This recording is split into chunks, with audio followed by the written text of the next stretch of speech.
eBay mishandling stolen equipment, or don't mess with the postal inspectors.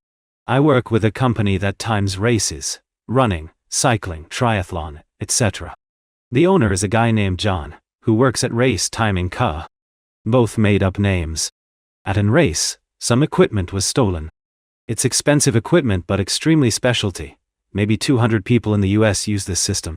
And the components cost about $1,000 each, for a total of about $4,000 USD.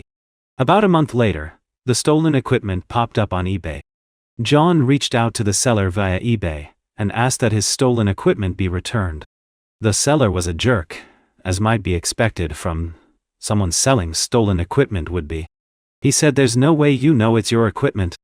The thing is, photo #3 showed one of the boxes with a printed label on it. Race Timing Co. John owner. John's phone number. It literally had his name on it. So John escalated to eBay to at least prevent his stolen equipment from being sold. eBay totally dropped the ball.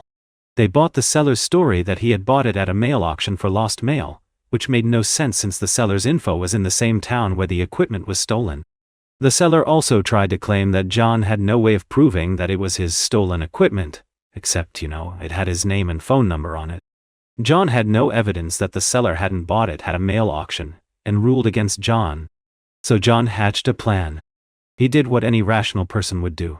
He purchased his own stolen equipment back, using an employee's name, and asked that it be shipped us. He was right next to a post office, he said. And that's when the pro-revenge comes into play. It is a felony to knowingly traffic stolen items. So John waited patiently as his equipment was marked shipped, and ended up arriving at his co-worker's house, in another state for good measure. And John called the Postal Inspection Service. He had the seller's full name, address, and proof that he knew it was stolen. He had police reports, pictures of his name on the equipment, matching serial numbers, transcripts of him informing the seller that it was stolen, etc.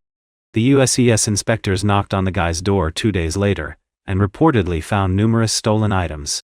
He was charged with almost a dozen federal felonies, including felony theft, trafficking stolen goods across state lines, and lying to federal agents. And to top it off, John filed a stolen goods complaint with eBay since he now had tons of proof that he had been sold stolen goods. So he got his money back. Minus shipping.